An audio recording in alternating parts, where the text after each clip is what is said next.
चलिए, क्या हाल चाल? बढ़िया है। पढ़ लिख रहे हैं ना?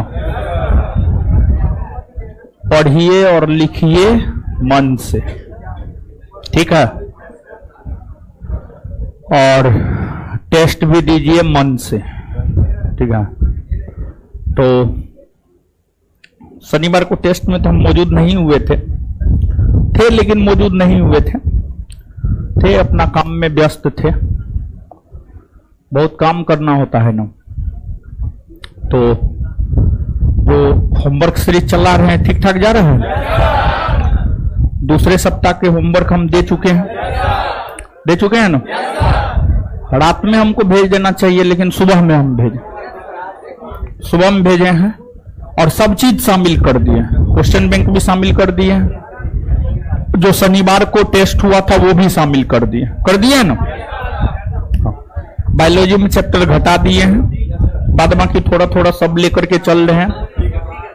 और अगर रिजल्ट चाहिए तो हर सब्जेक्ट को आपको भी लेकर चलना होगा। किसी भी एक सब्जेक्ट को आप स्किप नहीं कर सकते हैं। हर सब्जेक्ट को आपको भी लेकर चलना होगा अगर आपको रिजल्ट चाहिए तो। नहीं चाहिए तो जैसे मन कर रहा है वैसे कीजिए, लेकिन अगर रिजल्ट चाहिए तो सभी सब्जेक्ट को लेकर आपको चलना पड़ेगा। और सभी सब्जेक्ट में एवरेज नॉलेज आपको होने चाहिए।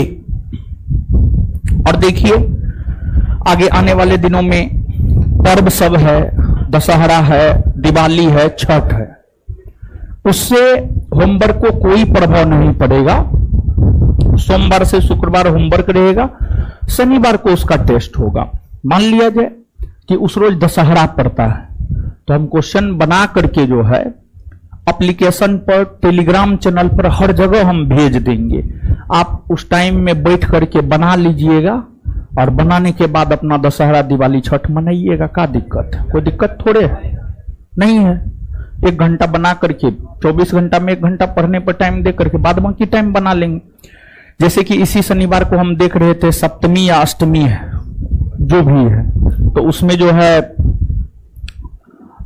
हो सकता है कि आपके मन में हो क्या होगा नहीं होगा। तो इसलिए इस बात को हम क्लियर कर देना चाहते हैं कि होमवर्क सोमवार से शुक्रवार ही रहेगा, शनिवार को उसका टेस्ट होगा, रविवार को पूरा फ्री छोड़े हैं। रविवार को एक बार फिर से उसका पूरा रिवीजन कर लीजिए, फिर सोमवार से शुक्रवार टेस्ट। आवाज बढ़ा दीजिए हो। हेलो, हाँ ठीक है। तो होमवर्क जो है वही सोमवार से शुक्रवार चलेगा। क्या हो रहा है? आवाज गूंज रहा होगा ऑनलाइन में, देखो तुम। अरे देखो नहीं यार तुम। होमवर्क सोमवार से शुक्रवार होगा, शनिवार को टेस्ट होगा और रविवार को जो है उसका आपको रिवीजन करना है, ठीक है? फिर से रिवीजन करना। जितना ज्यादा रिवीजन उतना आपका कंफ्यूजन दूर, उतना रिजल्ट आपका पक्का होगा। समझ गए? आज लास्ट लाइन हम यही लिखे हैं, रिवीजन आपके कंफ्यूजन को दूर करेगा। लास्ट लाइन हम यही लिखे हैं, समझ गए? नीचे मेरा साइन। चलिए, तो ना हम देंगे आपको। कौन नोट देंगे? जो फिलहाल चल रहा है वो लेकर के पढ़िए। पढ़ने में जो है खर्चा नहीं कीजिएगा तो कौन चीज में खर्चा कीजिएगा? दूसरा आएगा, दूसरा भी लेना पड़ेगा। हाँ, चलिए अब आ जाइए। ये तो सामान्य जानकारी हुआ। अब आ जाइए, पढ़ते हैं। और उस रोज टेस्ट में पता नहीं आपको कितना आया नहीं आया, वो तो आप ही जानते होंगे। 60 प्लस है सबको? 60 प्लस है? 60 से नीचे वाले भी तो होवे करेंगे। तो जिनका 60 से नीचे है, भारी दिक्कत है। अगर आप लड़का है तो, लड़की है तो थोड़ा चल सकता, पीटी में हो जाएगा रिजल्ट। समझ गए? लड़का है, भारी दिक्कत, कुछ नहीं हो सकता आपको। हम खड़े मुंह पे बोल रहे हैं, कुछ नहीं हो सकता आपको, एकदम नहीं होगा। रिजल्ट का सपना आप छोड़ दीजिए, समझ गए। अगली बार के लिए अब तैयारी कीजिए आप, इस बार कुछ नहीं होने जा रहा है, समझे। सब चीज पढ़ाया हुआ है, क्वेश्चन आउट है कि इतना से ही आएगा, तब 30-35 ला रहे हैं। तो आप भरम में आप अपने आप को धोखा दे रहे हैं कि आपसे कुछ होगा, समझ गए। आप अपने आप को भरम में रखे हुए कि आपसे कुछ होगा, कभी नहीं हो सकता है, समझे। चलिए, लड़का 60 से कम और लड़की 40 से कम अगर है होमवर्क सीरीज में, भारी दिक्कत, बहुत दिक्कत। 1275 में आपका सिलेक्शन नहीं होगा, हम लिख करके दे सकते हैं ये बात, समझे। अब आगे जो 2024 में 2000 पोस्ट के लिए वैकेंसी आएगा ना, उसके लिए आप तैयारी कीजिए अभी से, समझे। आगे आइए।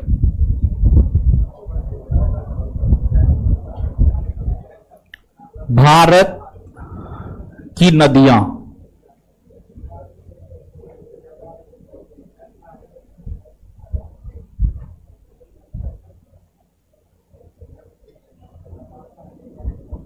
देखिए जो है आपको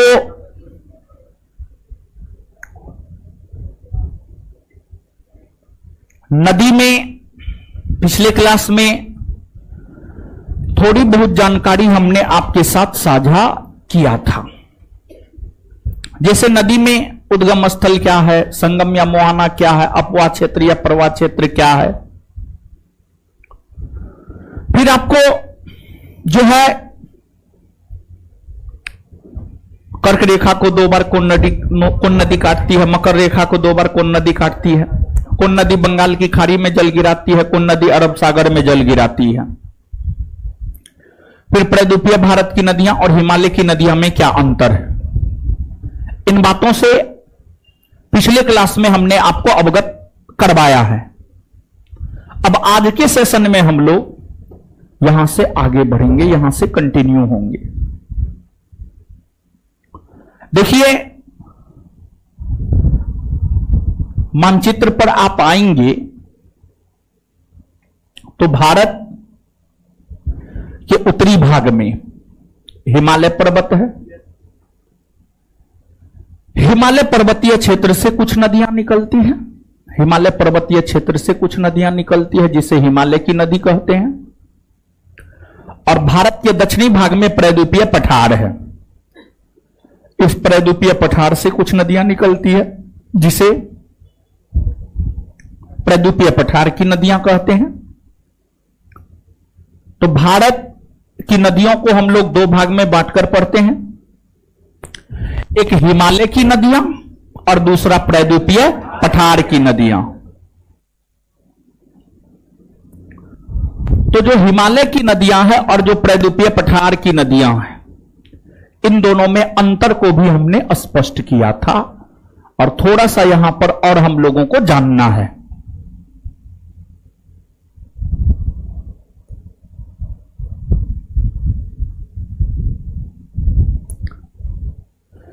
भारत की नदियां को हम लोग 2 भाग में बांटकर पढ़ते हैं, एक हिमालय की नदियां, दूसरा आपको प्रद्वीपीय पठार की नदियां। प्रद्वीपीय पठार की नदियां, देखिए हिमालय की नदियों के विषय में हमने आपको बतलाया था कि जो हिमालय की नदियां है, हिमालय की नदियां 12 मासी होती है, सतत वाहिनी होती है, सदा नीरा होती है। हिमालय की नदियां 12 मासी होती है, अर्थात इसमें साल के 12 माह में जल होता है, क्योंकि इसको जल की प्राप्ति बर्फ और वर्षा दोनों से होता है, बर्फ और वर्षा दोनों से होता है। वही जो प्रद्वीपीय भारत की नदियां होती है, यह आपको मौसमी होती है, यह आपको मौसमी होती है, मौसमी होती है। प्रद्वीपीय भारत की नदियों को जल की प्राप्ति सिर्फ और सिर्फ वर्षा से होता है, सिर्फ और सिर्फ वर्षा से होता है, इसलिए प्रद्वीपीय भारत की नदियां मौसमी होती है। प्रद्वीपीय भारत की नदियों में विशेष तौर पर वर्षा ऋतु में जल होता है। बाद बाकी जो अदर मौसम होते हैं उसमें प्रद्वीपीय भारत की नदियों में जल नहीं होता है, प्रद्वीपीय भारत की नदियों में जल नहीं होता है। ऑनलाइन वाला को साउंड प्रॉब्लम नहीं ना है जी? है? हाँ, क्या तुम लोग करके रखता है यार, एक रोज सेट करके रखो, ठीक है। चलिए, लेकिन प्रद्वीपीय भारत की नदियों में एक नदी है कावेरी। प्रद्वीपीय भारत की नदियों में एक नदी है कावेरी नदी। कावेरी नदी सदा नीरा होता है, सतत नहीं होता है या 12 मासी होता है। कावेरी एक अपवाद स्वरूप प्रद्वीपीय भारत की नदी है जो सदा नीरा 12 मासी या फिर सतत वाहिनी होता है। इसके बाद दूसरा अंतर यह है कि जो प्रद्वीपीय भारत की जो हिमालय की नदियां हैं वह आपको अपनी युवावस्था में है, जो हिमालय की नदियां हैं वह आपको अपनी युवावस्था में है, और वही जो प्रद्वीपीय भारत की नदियां हैं वह है आपको अपनी प्रौढ़ावस्था में, प्रौढ़ावस्था में। पिछले सेशन में हम आपको यह बात क्लियर किए थे, युवावस्था और प्रौढ़ावस्था नहीं क्लियर किए, एकदम हम आपको क्लियर किए हुए, समझ गए। तो इसलिए यहां पर बहुत ज्यादा कुछ नहीं बोलेंगे, सिर्फ जानकारी देकर के निकल रहे हैं, क्योंकि पिछले सेशन में भी हमने आपको यह क्लियर किया है। क्लियर यही किए थे कि जो उत्तर भारत का विशाल मैदान है, फिर उत्तर भारत के उत्तर में स्थित हिमालयी पर्वत है, प्रद्वीपीय पठार है। इन सभी भूभागों में भारत का सबसे प्राचीनतम भूभाग है प्रद्वीपीय पठार, प्रद्वीपीय पठार।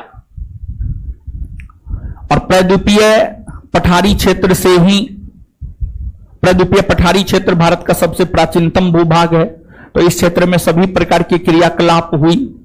सबसे पहले इसी क्षेत्र में नदियों का बहाव शुरू हुआ, तो प्रद्वीपीय भारत की नदियां जो है आपको प्राचीनतम नदियों में से एक है। वही जो उत्तर भारत का विशाल मैदान है और उत्तर में स्थित हिमालय पर्वत है, इसका निर्माण बाद के वर्षों में हुआ, तो वहां से नदियों का बहाव बाद के वर्षों में हुआ। प्रद्वीपीय भारत की तुलना में उत्तर में स्थित हिमालयी पर्वत से निकलने वाली नदियां आधुनिकतम है या नया है या फिर वह अपनी युवावस्था में है, और दूसरी जो प्रद्वीपीय भारत की नदियां हैं वह आपको अपनी प्रौढ़ावस्था में है, अपनी प्रौढ़ावस्था में है। देखिए, हिमालय की नदियां युवावस्था में होने के कारण अपर्दन करती है, अर्थात तोड़फोड़ करती है, अर्थात अपने मार्ग में आने वाली चट्टानों को, पेड़ पौधों को तथा अन्य कोई भी हिमालय की नदियों के मार्ग में आता है तो वह उसको तोड़ते फोड़ते हुए अपनी धारा के साथ बहाकर लेकर चली जाती है, बहाकर लेकर चली जाती है। वही प्रद्वीपीय भारत की नदियां प्रौढ़ावस्था में है, यह अपर्दन नहीं करती है, यह तोड़फोड़ नहीं करती है। तो आप स्वयं सोचिए कि जो नदी तोड़फोड़ करती है, जो नदी अपर्दन करती है, उसके साथ बालू, कंकर, पत्थर, चट्टान ये सब अवसाद बहकर जाता है, और जो नदी तोड़फोड़ करता ही नहीं है तो उसके मार्ग में कोई बालू, कंकर, पत्थर, चट्टान होता ही नहीं है, होता ही नहीं है। तो जो हिमालय की नदियां हैं, हिमालय की नदियों की जो धारा होती है, हिमालय की नदियों की जो धारा होती है, उसमें विभिन्न प्रकार के अवसाद होते हैं, विभिन्न प्रकार के अवसाद होते हैं, और हिमालय की नदियां उन अवसादों को अपने मुहाने पर जाकर जमा करती है। हिमालय की नदियां अपने अवसादों को मुहाने पर जाकर जमा करती है। और उस अवसाद के जमा होने से विभिन्न प्रकार की आकृति बनती है, जिसे हम लोग कहते हैं डेल्टा, जिसे हम लोग कहते हैं डेल्टा। सामान्य तौर पर डेल्टा की आकृति त्रिभुजाकार होती है, लेकिन यह जरूरी नहीं है कि डेल्टा की आकृति त्रिभुजाकार ही हो, सामान्य तौर पर ऐसा होता है। तो जो हिमालय की नदियां हैं, यह आपको डेल्टा का निर्माण करती है। डेल्टा कुछ भी नहीं होता है, सीधा सोचिए आप, सीधा समझिए आप। हिमालय की नदियां जो तोड़फोड़ करती है, जो बालू कंकर पत्थर चट्टान पेड़ पौधा इस सबको बहा करके अपने साथ ले जाती है। अब नदी की धारा हर जगह एक समान नहीं होती है। नदी की धारा कहीं तीव्र होती है, कहीं धीमी होती है। नदी की धारा विशेष तौर पर उसके मुहाने पर जो है धीमा हो जाता है, और जब नदी की धारा उसके मुहाने पर धीमा हो जाता है तो नदी अपने साथ बहाकर लाए गए अवसादों को एक जगह जमा कर देती है। तो नदी अपने द्वारा बहाकर लाए गए अवसादों को जो एक जगह जमा कर देती है, उसी से जो विशेष प्रकार की आकृति का निर्माण होता है, उसी को कहा जाता है क्या? तो उसी को कहा जाता है आपको डेल्टा। क्या कहा जाता है? डेल्टा। डेल्टा कहा जाता है। और डेल्टा की आकृति सामान्य तौर पर होती है त्रिभुजाकार, त्रिभुजाकार होती है। वही जो प्रद्वीपीय भारत की नदियां, वही जो प्रद्वीपीय भारत की नदियां है, यह तो तोड़फोड़ करती ही नहीं है। ये नदियां अपने साथ अवसाद बहाकर ले ही नहीं जाती है।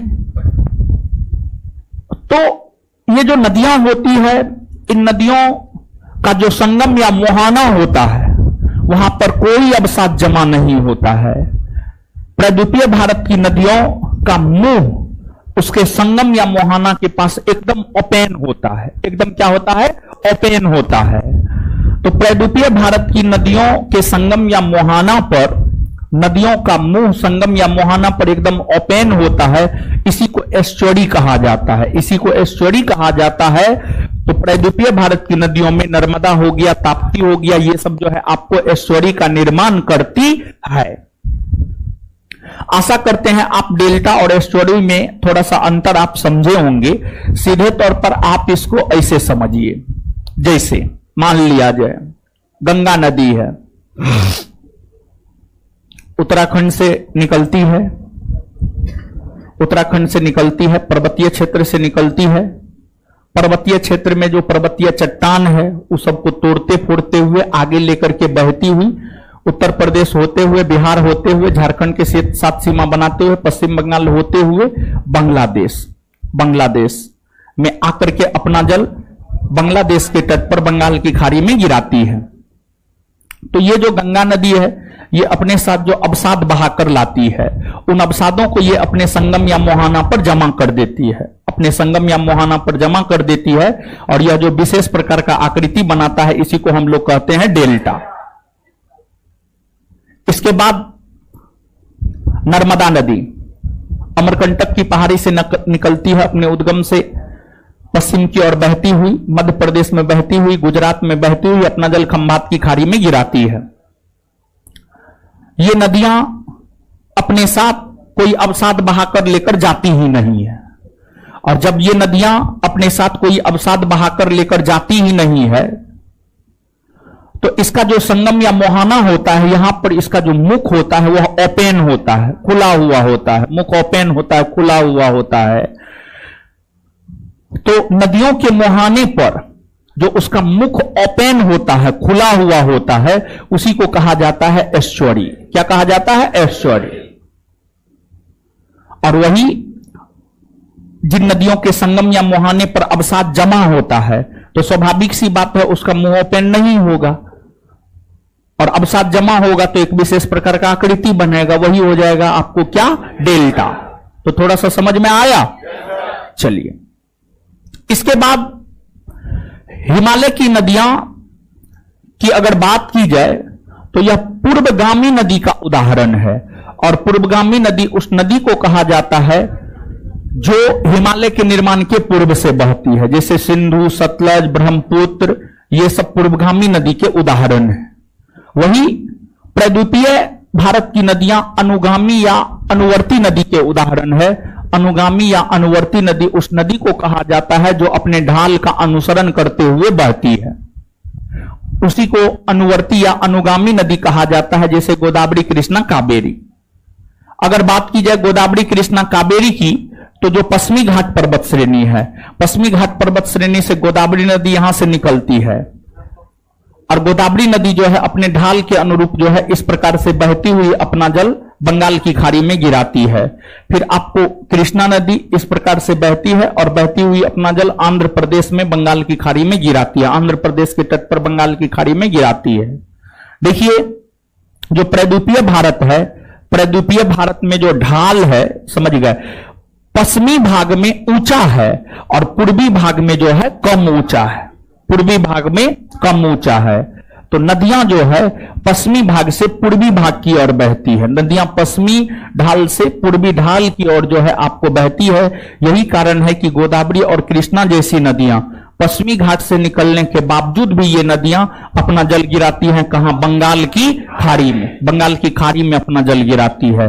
जबकि अरब सागर तो एकदम नजदीक में है, अरब सागर एकदम नजदीक में है, लेकिन ये नदियां अरब सागर में अपना जल गिराती नहीं है, बल्कि ये नदियां जो है अपना जल गिराती है कहां? बंगाल की खाड़ी में। तो यही अंतर है प्रद्वीपीय भारत की नदियां और हिमालय की नदियों में।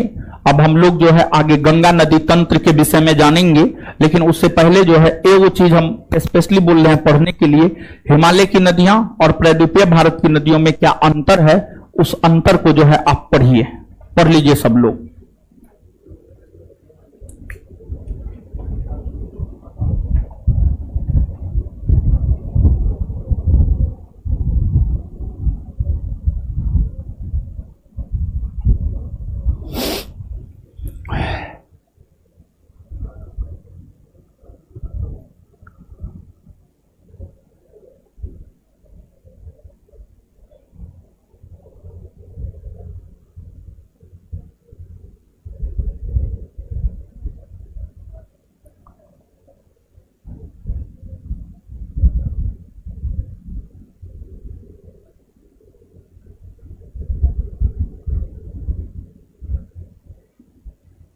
पढ़ लिए, क्या अंतर है समझ में आया? कोई दिक्कत नहीं ना है? याद रहेगा ना? आगे बढ़ना जा। चल,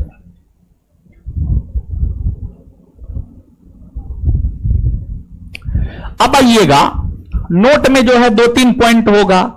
जैसे हिमालयी क्षेत्र को तीसरा ध्रुव कहा जाता है। हिमालयी क्षेत्र को तीसरा ध्रुव क्यों कहा जाता है? देखिए, जो ध्रुवीय क्षेत्र होता है, पृथ्वी पर ऐसे 2 ध्रुव है, उत्तरी ध्रुव और दक्षिणी ध्रुव। ध्रुवीय क्षेत्र बर्फीला होता है, वहां पर बर्फ जमा होता है। तो जैसे ध्रुवीय क्षेत्र बर्फीला होता है, वहां पर बर्फ जमा हुआ होता है, उसी प्रकार से जो हिमालयी क्षेत्र है वह भी बर्फीला होता है, वहां पर भी बर्फ जमा हुआ होता है। यही कारण है कि हिमालयी क्षेत्र को तीसरा ध्रुव कहा जाता है। दूसरा पॉइंट यह होगा कि विश्व का सबसे बड़ा डेल्टा सुंदरवन का डेल्टा है, जिसका निर्माण जो है आपको गंगा और ब्रह्मपुत्र की संयुक्त धारा करती है। तो यह सब बड़ी महत्वपूर्ण पॉइंट है, आपसे पूछा जाता है, आपसे बहुत बार अनेकों परीक्षा में पूछे गए ये प्रश्न है, तीसरा ध्रुव किसे कहा जाता है, फिर जो है आपको विश्व का सबसे बड़ा डेल्टा कौन है, इस प्रकार के प्रश्न आपसे आपकी परीक्षा में पूछे जाते हैं। नोट में जो 2-3 पॉइंट है उसको आप याद कर लीजिएगा, वो याद करने वाले पॉइंट है। अब हम लोग सीधे तौर पर आ जाते हैं गंगा नदी तंत्र के विषय में, यानी गंगा नदी तंत्र यानी गंगा और उसकी सहायक नदियों के विषय में हम लोग जानेंगे। तो सबसे पहले जो है आप गंगा नदी के विषय में जानिए। सबसे पहले आप गंगा नदी के विषय में जानिए, फिर गंगा की सहायक नदी के विषय में जो है जानना है। देखिए, भारत में अनेकों नदियां बहती है, परंतु भारत में बहने वाली सभी नदियों में सबसे लंबी नदी गंगा नदी है। सबसे लंबी नदी गंगा नदी है। गंगा नदी सबसे लंबी होने के साथ साथ भारत की सबसे पवित्र नदी भी है। विशेष तौर पर उत्तर भारत के लोग यज्ञ अनुष्ठान में गंगा नदी के जल का उपयोग करते हैं।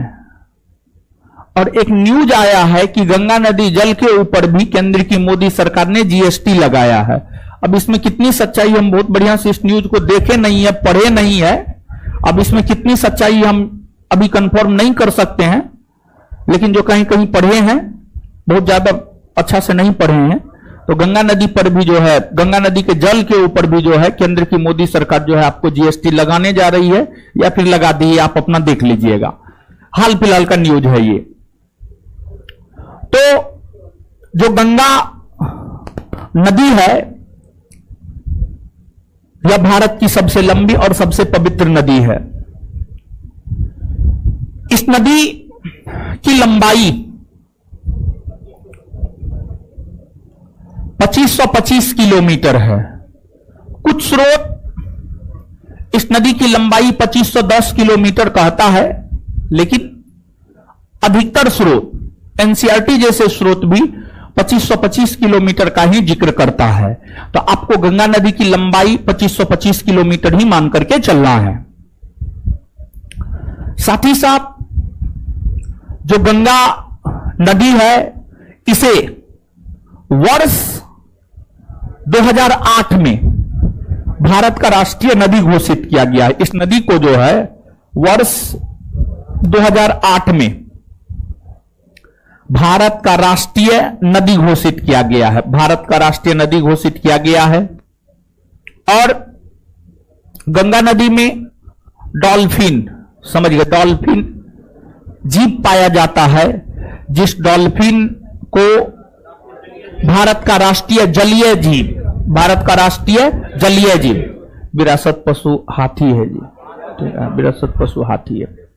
भारत का राष्ट्रीय जलीय जीव गंगा नदी में पाए जाने वाले डॉल्फिन को 2009 ईस्वी में घोषित किया गया है।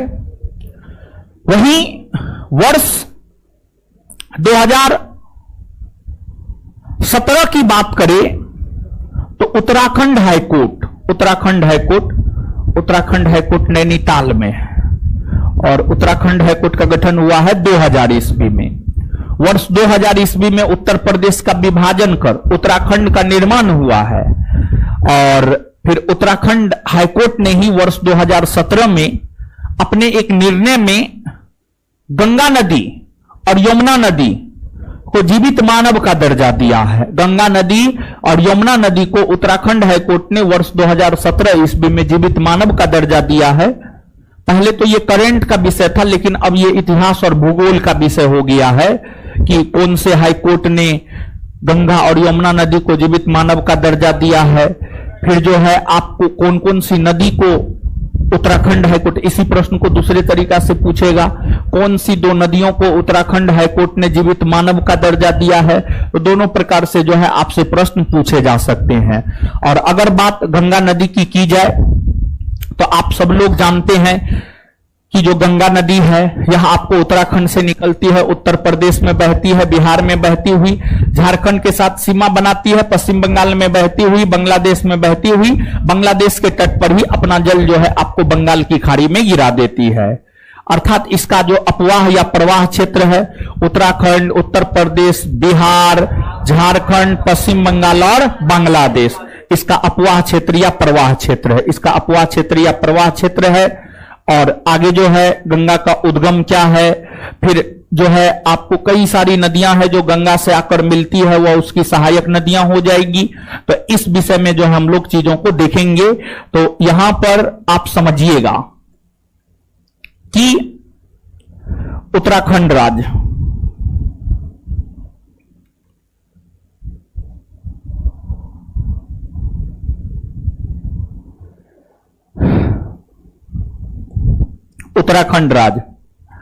उत्तराखंड राज्य की अगर हम बात करें तो उत्तराखंड राज्य में एक संतोपत हिमानी है।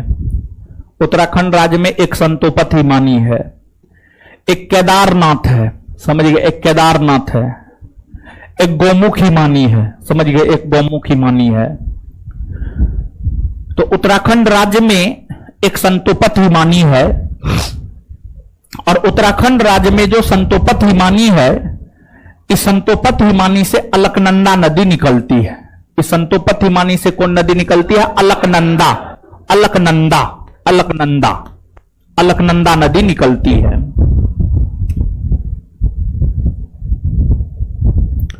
अलकनंदा,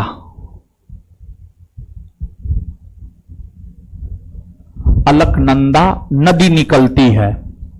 ये अलकनंदा की धारा है। कई सारी नदियां अलकनंदा से आकर मिलती है। कई सारी नदियां अलकनंदा के दाहिने तट से, अलकनंदा के बाएं तट से कई सारी नदियां आकर मिलती है। और ध्यान रहे, दो नदियां आपस में जहां मिलती है उसे प्रयाग कहा जाता है। क्या कहा जाता है? प्रयाग। दो नदियां आपस में जहां मिलती है उसे प्रयाग कहा जाता है। क्या कहा जाता है? प्रयाग। प्रयाग कहा जाता है। तो अलकनंदा नदी जो है आपको संतोपतिमानी से निकलती है। इससे आकर कई सारी नदियां मिलती है। जैसे कि इससे आकर धौली गंगा मिलती है। ये धौली गंगा है, धौली गंगा नदी आकर मिलती है। अलकनंदा से धौली गंगा जहां मिलती है वह स्थान है आपको विष्णु प्रयाग। वह स्थान क्या है? आपको विष्णु प्रयाग। तो अलकनंदा से धौली गंगा जहां मिलती है यह है आपको विष्णु प्रयाग। विष्णु प्रयाग। फिर अलकनंदा से नंदाकिनी नदी जाकर मिलती है। नंदाकिनी, कौन नदी? नंदाकिनी। अलकनंदा से नंदाकिनी जहां पर मिलती है यह नंदाकिनी नदी है।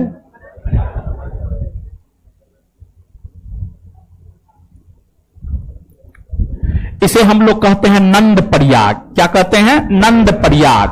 नंद प्रयाग कहते हैं। फिर अलकनंदा से पिंडार जाकर मिलती है। अलकनंदा से पिंडार जाकर मिलती है। और अलकनंदा से पिंडार नदी जहां जाकर के मिलती है उसे हम लोग कहते हैं कर्ण प्रयाग। क्या कहते हैं? कर्ण प्रयाग। कर्ण प्रयाग कहते हैं। कर्ण प्रयाग कहते हैं। इसके बाद आगे आप आएंगे तो केदारनाथ, केदारनाथ से निकलती है आपको मंदाकिनी नदी। मंदाकिनी नदी। और मंदाकिनी नदी जहां जाकर मिलती है उसे हम लोग कहते हैं रुद्र प्रयाग। मंदाकिनी नदी जहां पर जाकर मिलती है उसे हम लोग क्या कहते हैं? रुद्र प्रयाग। यह है आपको रुद्र प्रयाग। यह है आपको रुद्र प्रयाग। रुद्र प्रयाग।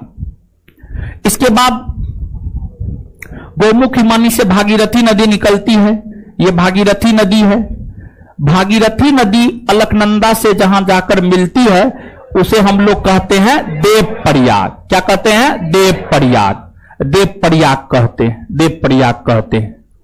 तो हमने आपको पहले ही बतला दिया था कि दो नदी का संगम ही प्रयाग कहलाता है। दो नदी जहां पर जाकर मिलती है उसे ही हम लोग कहते हैं प्रयाग। एक तरफ आपको अलकनंदा है, दूसरी तरफ धौली गंगा, नंदाकिनी, पिंडार, मंदाकिनी, भागीरथी।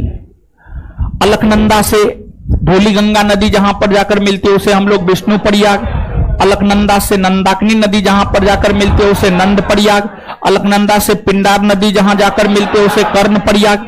अलकनंदा से मंदाकिनी नदी जहां पर मिलती है उसे रुद्र प्रयाग। अलकनंदा से भागीरथी नदी जहां जाकर मिलती है उसे कहते हैं हम लोग देव प्रयाग। उसे क्या कहते हैं? देव प्रयाग। यहां पर ये तो प्रयाग ठीक है। इसके अलावे यहां पर एक बात और हम लोग कह सकते हैं। एक बात यहां पर और हम लोग यह कह सकते हैं कि जो धौलीगंगा नदी है, नंदाकिनी नदी है, पिंडार नदी है, मंदाकिनी नदी है और भागीरथी नदी है, ये सभी की सभी अलकनंदा की सहायक नदियां हैं। ये सभी की सभी अलकनंदा की सहायक नदियां हैं। एक बात यह कह सकते हैं। और दूसरी बात, विष्णु प्रयाग में कौन नदी मिलती है, नंद प्रयाग में कौन सी दो नदी मिलती है, कर्ण प्रयाग में कौन सी दो नदी मिलती है, रुद्र प्रयाग में कौन सी दो नदी मिलती है, देव प्रयाग में कौन सी दो नदी मिलती है, ये दो बात हमने आपको स्पष्ट किया है। इसको जो है आप काफी अच्छे ढंग से याद रखिएगा और इसको मानचित्र पर जो है आप निश्चित तौर पर ड्रॉ कर लीजिएगा। बिना मानचित्र के ड्रॉ के यह चीज आपको याद नहीं रह सकता है, तो इसलिए जो है इसे आपको मानचित्र पर ड्रॉ कर लेना है। हमको लगता है नोट में ये मानचित्र के थ्रू नहीं दर्शाया गया है। नोट में सिर्फ विष्णु प्रयाग में कौन सी नदी मिलती है, विष्णु प्रयाग बराबर क्या, कर्ण प्रयाग बराबर क्या, नंद प्रयाग बराबर क्या, इस प्रकार से जो है आपको लिखा हुआ है। तो हम यह चाहते हैं कि आप इसको नोट डाउन कर लीजिए, आप जो है इसका फिगर बना लीजिए, मेरे ख्याल से ज्यादा बेटर रहेगा। हम इससे और स्पष्ट फिगर बना दे क्या, या फिर इससे काम चल जाएगा? आए बना दे, फिर से बनाइए फिगर। ठीक है, एक और बनाते हैं।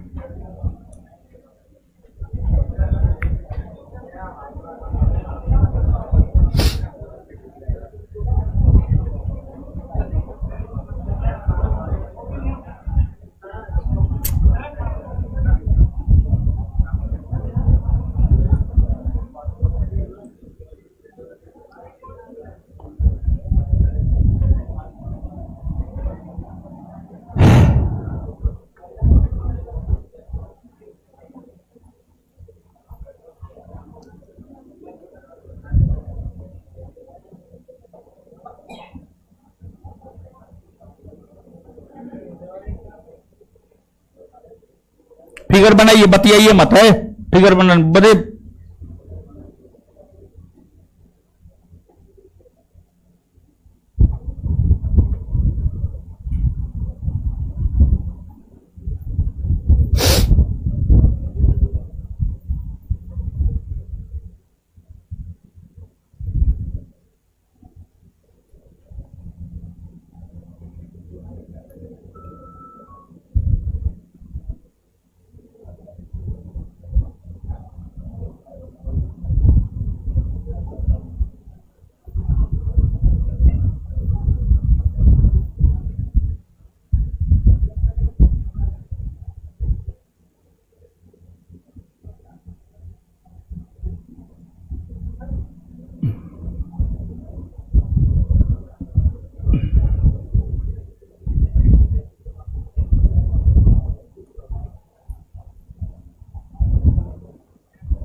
इतना बनाइए पहले।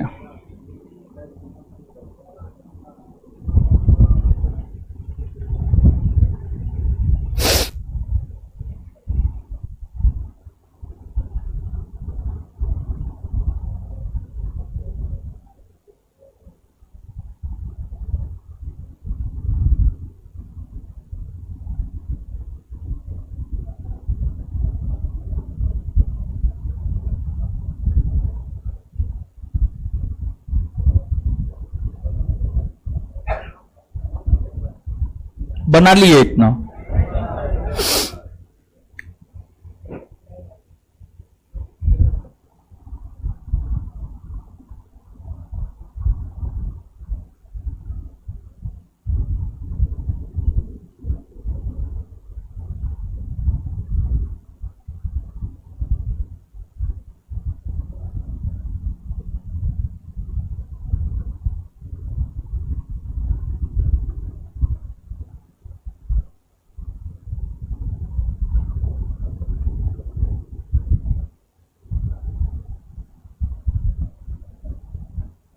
बना लिए जी, आगे बढ़े। अब ये मुंह ही ला रहे हैं। 5 बरस में बना लीजिएगा।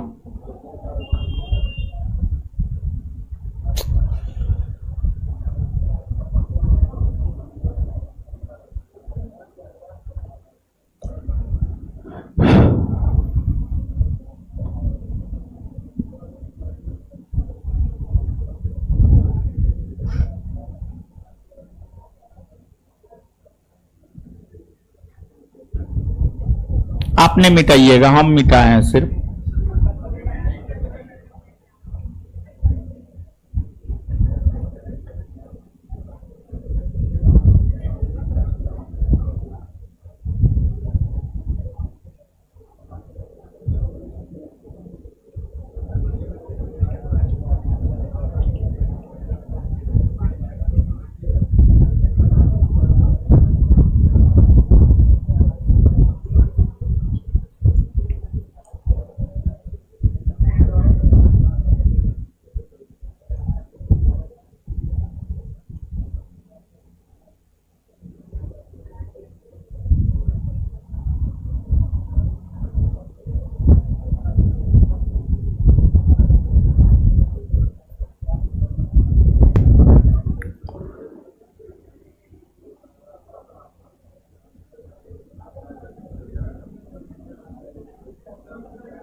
हो गया।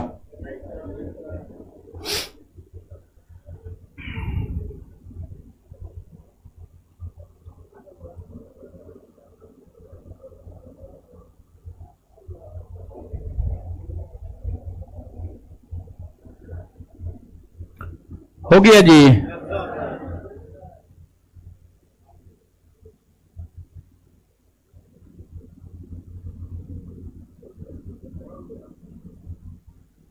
चलिए,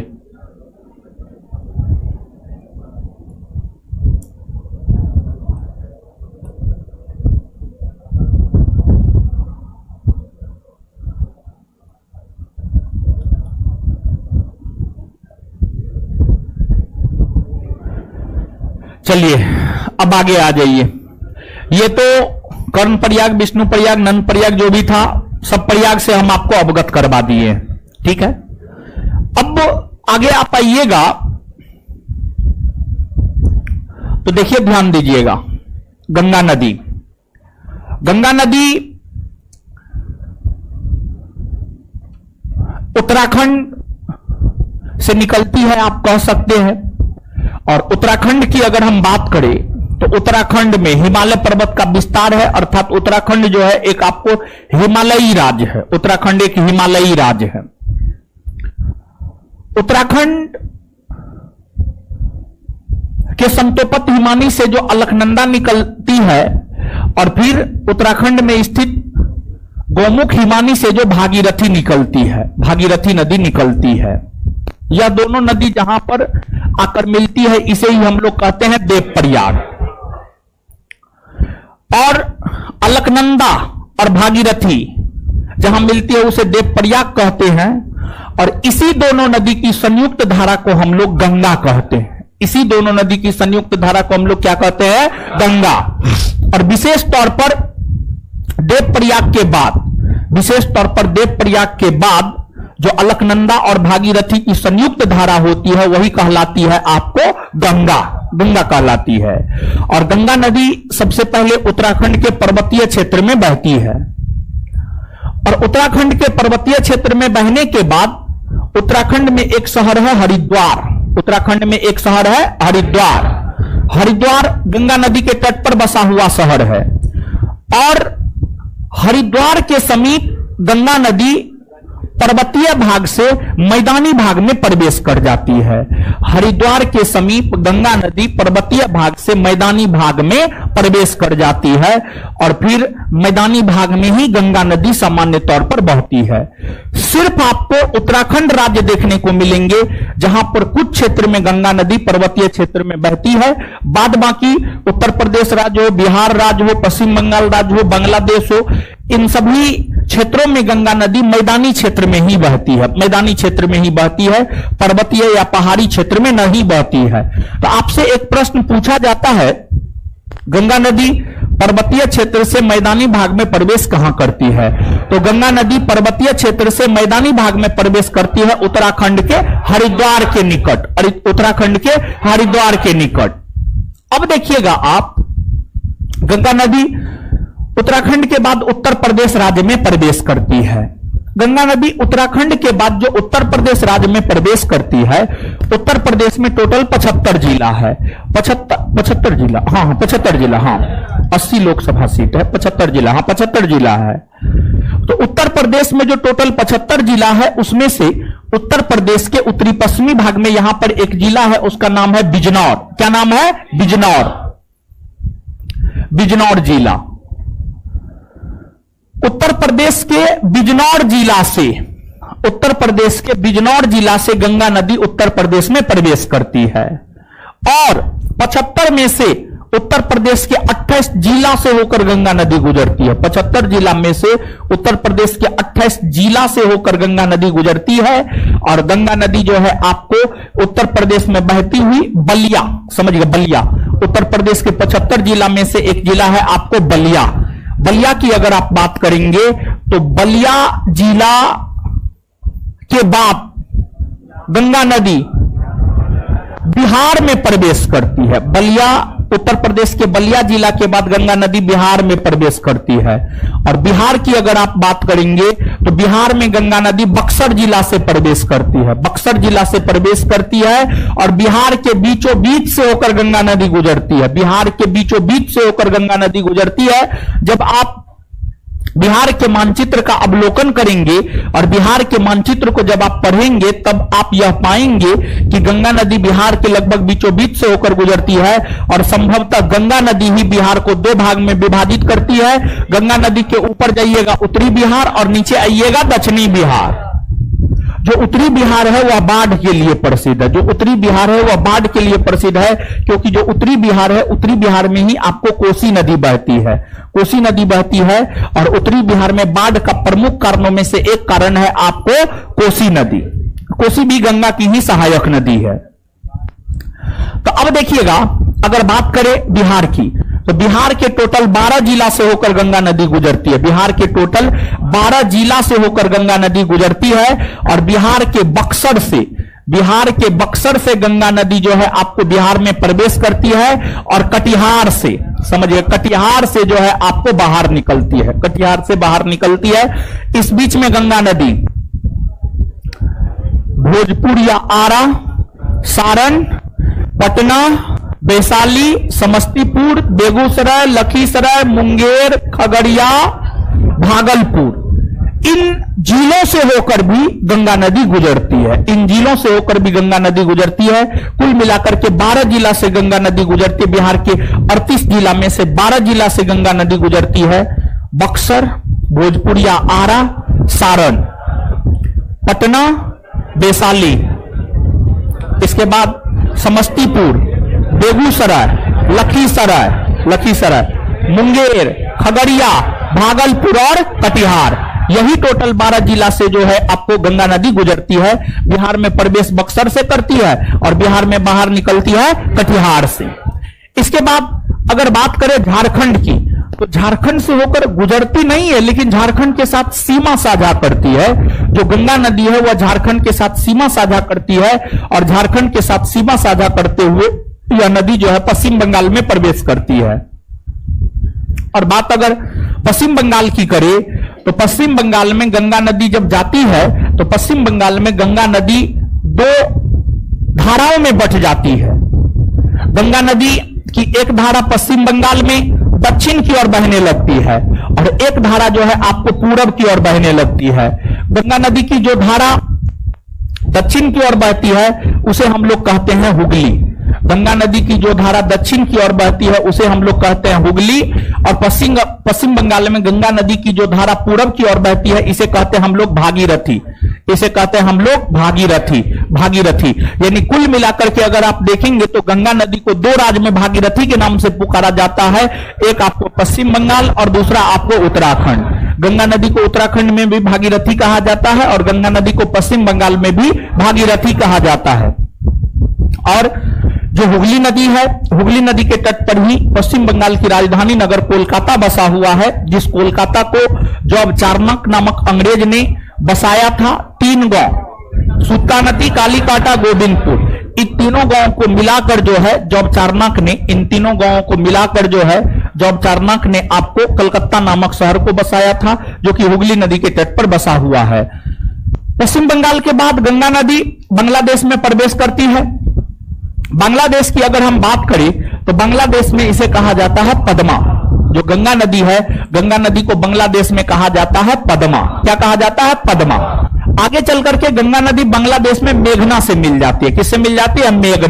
मेघना नदी से मिल जाती है और अंततः बांग्लादेश के तट पर गंगा नदी मेघना के नाम से ही अपना जल बंगाल की खाड़ी में गिराती है। मेघना के नाम से ही अपना जल बंगाल की खाड़ी में गिराती है। तो आपसे पूछा जाता है कि गंगा नदी को बांग्लादेश में क्या कहा जाता है, तो पद्मा कहा जाता है। और साथ ही साथ आपसे यह भी पूछा जाता है कि जो गंगा नदी है वह अपना जल बंगाल की खाड़ी में किस नाम से गिराती है, तो जो गंगा नदी है वह बंगाल की खाड़ी में अपना जल गिराती है आपको मेघना के नाम से। और गंगा नदी की अगर आप बात करेंगे तो गंगा नदी भारत के जिन भी राज्यों से होकर गुजरती है उत्तराखंड, उत्तर प्रदेश, बिहार, झारखंड के साथ सीमा बनाती हुई, पश्चिम बंगाल के साथ गुजरती हुई, इसके बाद जो है आपको बांग्लादेश में बहती हुई अपना जल बंगाल की खाड़ी में गिराती है। इन भारतीय राज्यों में अगर आप देखेंगे तो भारतीय राज्य बिहार है, जिसकी राजधानी नगर पटना गंगा नदी के तट पर बसा हुआ है।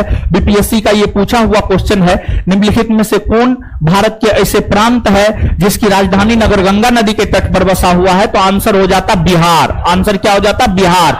बिहार की राजधानी जो पटना है वह आपको गंगा नदी के तट पर बसा हुआ है।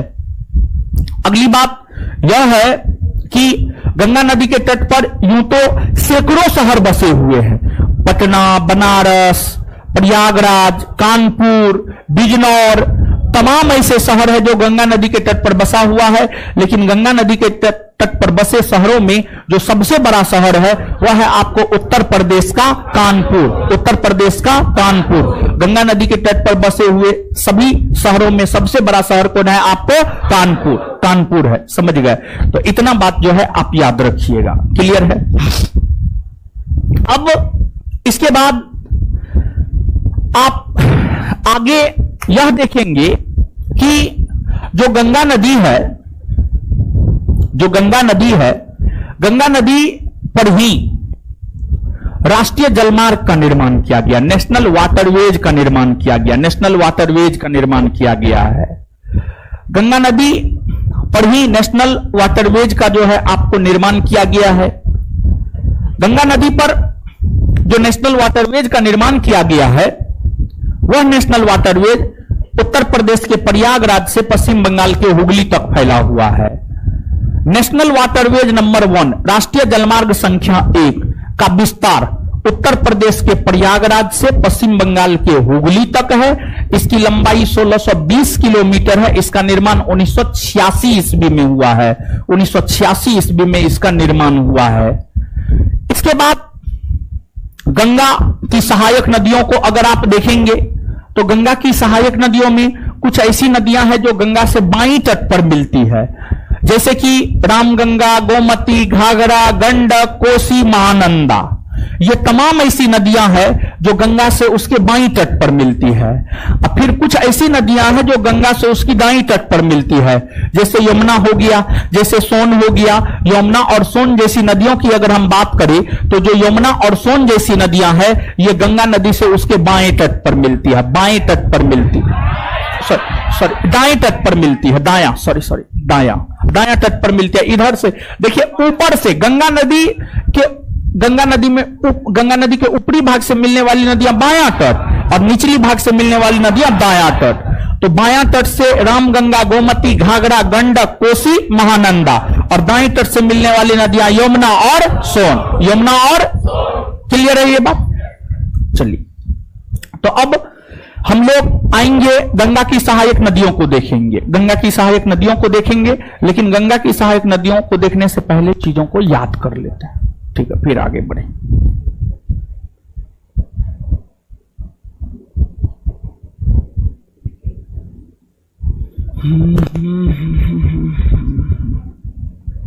बताइए, भारत की सबसे लंबी और पवित्र नदी कौन है? गंगा। भारत का राष्ट्रीय नदी? भारत का राष्ट्रीय जलीय जीव? गंगा डॉल्फिन। अच्छा, गंगा नदी को राष्ट्रीय नदी कब घोषित किया? 2008। गंगा डॉल्फिन को राष्ट्रीय जलीय जीव कब घोषित किया गया? 2009 में। चलिए ठीक है। गंगा नदी की लंबाई 2525 किलोमीटर। गंगा नदी की लंबाई 2525। अच्छा, गंगा नदी कौन राज्य से निकलती है? उसके बाद कौन राज्य में बहती? उसके बाद पश्चिम, और फिर कहां? बांग्लादेश। गंगा नदी अपना जल कहां गिराती है? यानी गंगा नदी का संगम या मुहाना बंगाल की खाड़ी। चलिए आगे बताइएगा आप हमको। उत्तराखंड में स्थित संतोपत हिमानी से कौन नदी निकलती? अलकनंदा। कौन नदी? उत्तराखंड में स्थित संतोपत हिमानी से कौन नदी कौन निकलती है? दो नदियों के संगम को क्या कहते हैं? प्रयाग। क्या कहते हैं? दो नदियों के संगम को क्या कहते हैं? प्रयाग। विष्णु प्रयाग में कौन सी दो नदी मिलती? अलकनंदा और विष्णु प्रयाग में कौन सी दो नदी मिलती? अलकनंदा और नंद प्रयाग में कौन सी दो नदी मिलती?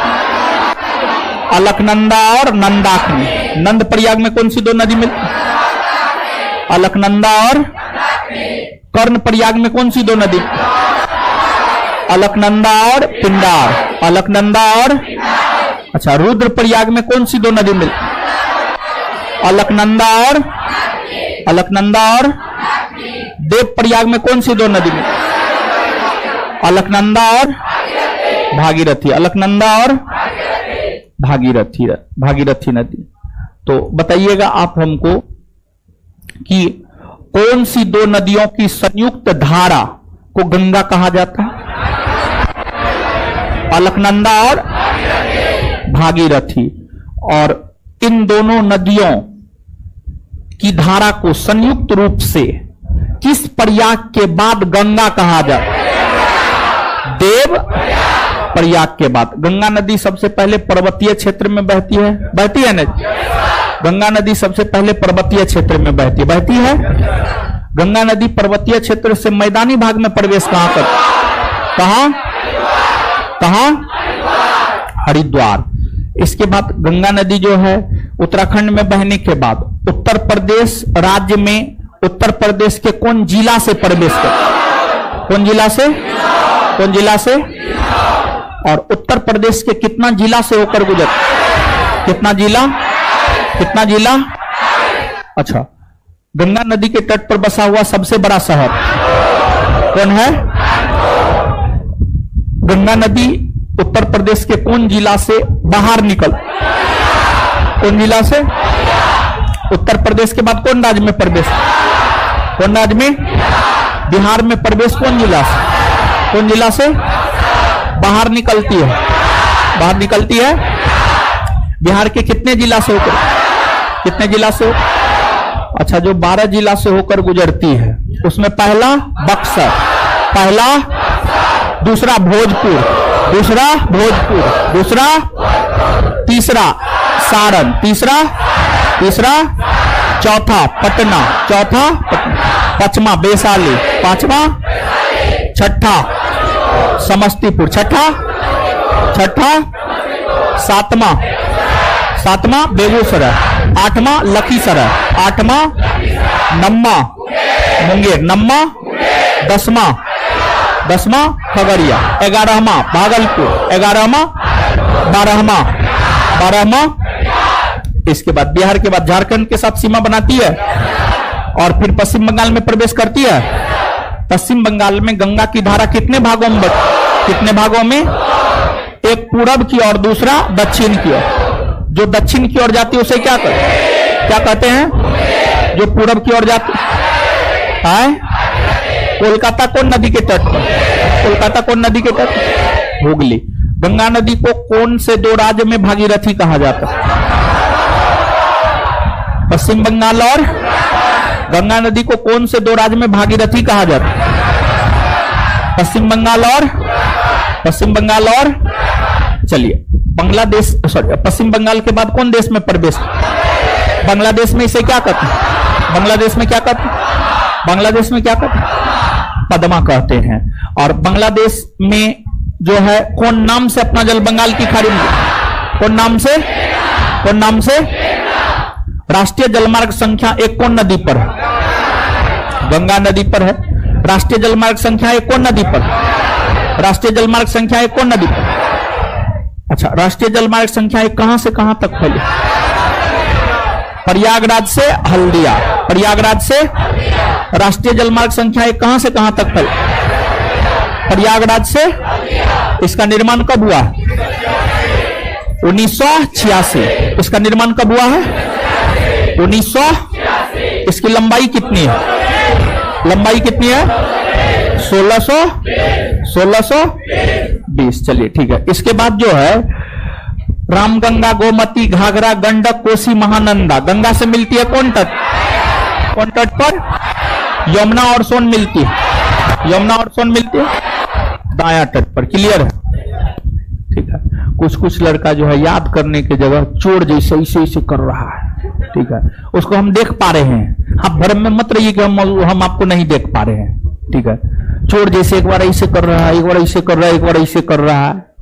ठीक है, तो ऐसे चोर जैसे करते रह जाइएगा।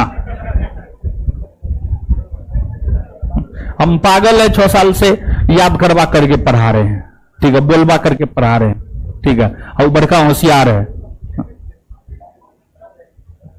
अब वही सबको पूछेंगे ना तो ना नहीं याद आ जाएगा।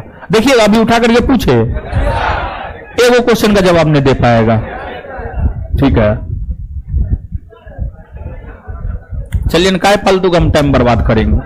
जब चोर जैसे चौहरमल जैसे कर रहा है तो चौहरमल के पीछे लग करके क्या फायदा? कोई फायदा है?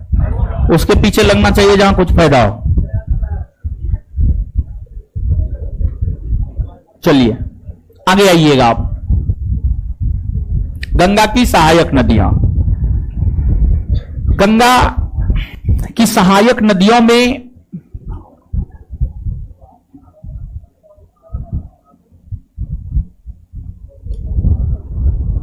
सबसे बड़ी सहायक नदी है यमुना। गंगा की सहायक नदियों में सबसे बड़ी सहायक नदी कौन है? यमुना। यमुना, यमुना। ये तो गंगा नदी है, यमुना नदी।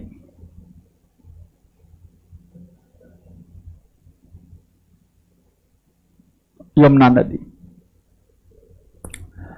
देखिए जो यमुना नदी है उत्तराखंड के बंदरपूछ में स्थित यमुनोत्री हिमानी से, उत्तराखंड के बंदरपूछ में स्थित यमुनोत्री हिमानी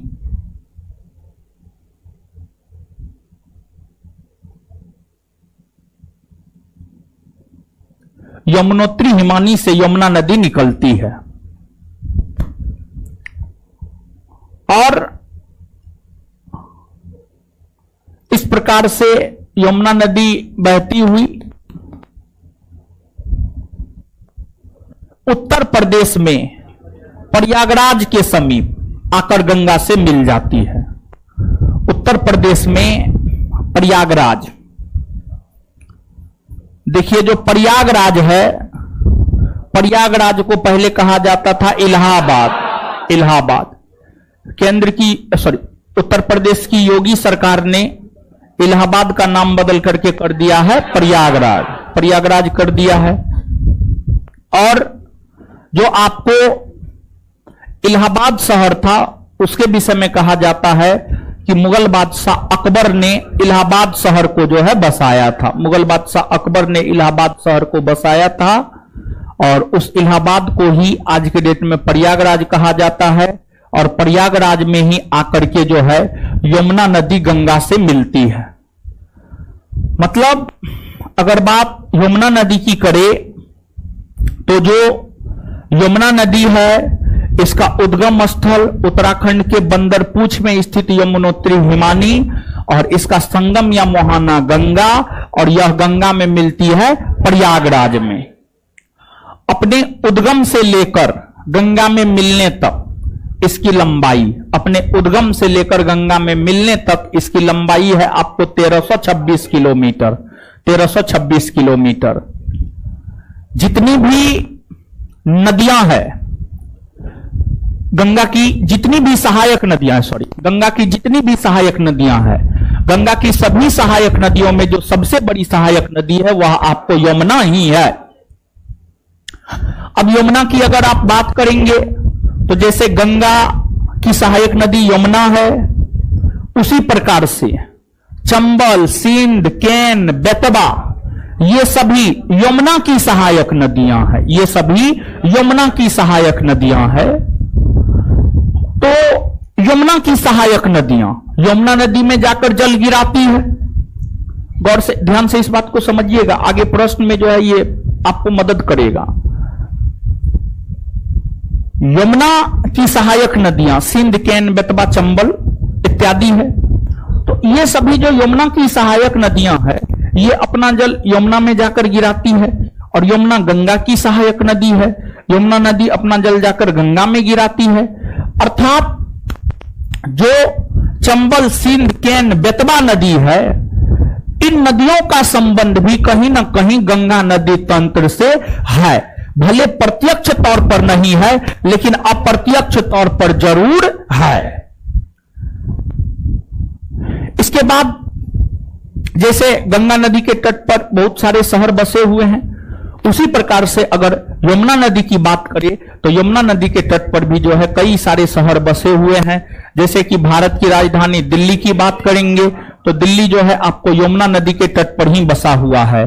फिर उत्तर प्रदेश का औरैया हो गया, इटावा हो गया, ये तमाम ऐसे शहर है। फिर मथुरा हो गया, ये आगरा हो गया, ये तमाम ऐसे शहर है जो कि आपको यमुना नदी के तट पर बसा हुआ है।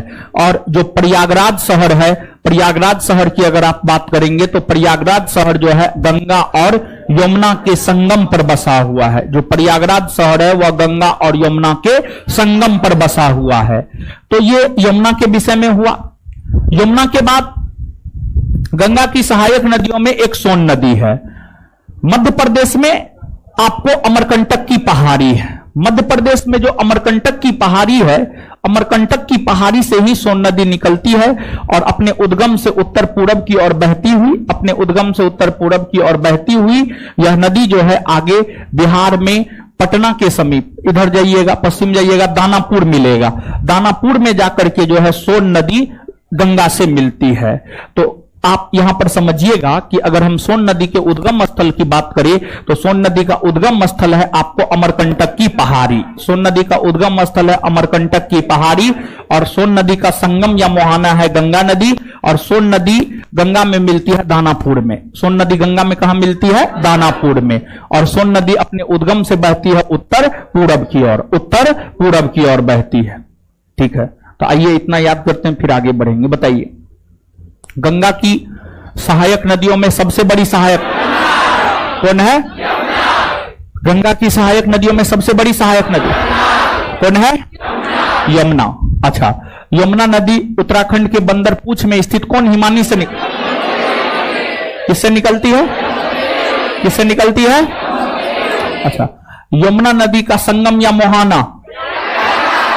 गंगा नदी। गंगा नदी। यमुना का संगम या मुहाना? यमुना का संगम या मुहाना? गंगा नदी। और यमुना नदी गंगा से कहां मिलती है? कहां मिलती है? कहां मिलती है? प्रयागराज शहर कौन से दो नदी के संगम पर? गंगा और प्रयागराज शहर कौन से दो नदी के संगम पर? कौन से दो नदी? गंगा और यमुना की लंबाई, यमुना की लंबाई दिल्ली कौन नदी के तट पर? आगरा है? दिल्ली, आगरा। अच्छा, यमुना नदी काफी प्रदूषित नदी है और प्रदूषित होने के कारण जो है उसे खुला नाला कहा जाता है। क्या कहा जाता है? खुला नाला। खुला नाला की संज्ञा किस नदी? खुला नाला की संज्ञा, खुला नाला की संज्ञा। आगे, सोन किसकी सहायक नदी है? गंगा की। सोन किसकी सहायक? सोन किसकी सहायक? सोन नदी का उद्गम स्थल अमरकंटक की। सोन नदी का उद्गम स्थल अमरकंटक की। सोन नदी गंगा से मिलती कहां? कहां मिलती है? कहां मिलती है? दानापुर में। या ब्रह्मपुत्र नदी तंत्र हो गया, ये सब के विषय में अगले क्लास में पढ़ेंगे। आप लोग जो है जितना आज आपको पढ़ाया गया है इतना जाकर के जो है आज आप रिवीजन कर लीजिएगा। ठीक है, इतना जाकर के रिवीजन कर लीजिएगा। और होमवर्क जो है हम आपको दे दिए हैं और एप्लीकेशन पर भी जो है होमवर्क हम आपको भेजवा दिए हैं। सब बैच में, सभी दरोगा बैच में एप्लीकेशन पर भी होमवर्क भेजवा दिए हैं। और देखिए, क्वेश्चन बैंक में 2 सेट दिए हैं क्योंकि दूसरा सेट में थोड़ा दम है। जो तीसरा सेट है उसमें एक हुआ था 1 से लेकर के 5 तक, जिसका डिस्कशन नहीं दिए थे, वो दिए हैं। और वो जो है हम टेलीग्राम पर बोले थे भेज देने के लिए। हाँ जी, गंगा गंगा पूर्ववर्ती में आता है, गंगा पूर्ववर्ती में आता है। ठीक, बैठ जाइए। चलिए, और कुछ नहीं ना है?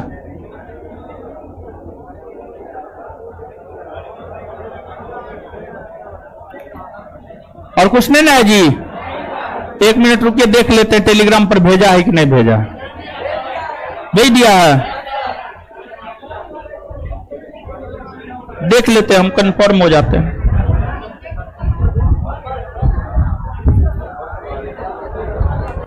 सेट 1 से लेकर 5 तक का डिस्कशन नहीं दिए थे, पता आप लोग? 6 से लेकर 35 तक का डिस्कशन दिए। ठीक है, 1 से लेकर 5 तक का डिस्कशन नहीं दिए थे। तो 1 से लेकर 5 तक में डिस्कशन नहीं होगा तो उसमें घबराना नहीं है, दिए ही नहीं थे हम। ठीक है, तो एप्लीकेशन इसको बोल दीजिएगा, एप्लीकेशन पर भी तीनों बैच में फिर से अपलोड कर देगा, बोल दीजिएगा। टेलीग्राम पर ऐसे डाल दिया गया, हम देख पा रहे हैं यहां पर। ठीक है, बाद में नहीं कहिएगा कि नहीं डाला गया। चलिए, तो ये तो आ ही गया है?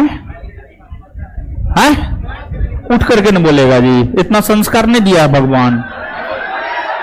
मैथ रीजनिंग, मैथ का क्लास होता है क्या? वो क्लास किया है? जो हुआ है वो तो किया नहीं होगा। मैथ रीजनिंग, मैथ रीजनिंग क्या वो क्लास किया? मैथ का क्लास कब होता है? अरे मैथ का क्लास कब होता है? पता है तुमको क्लास कब होता है?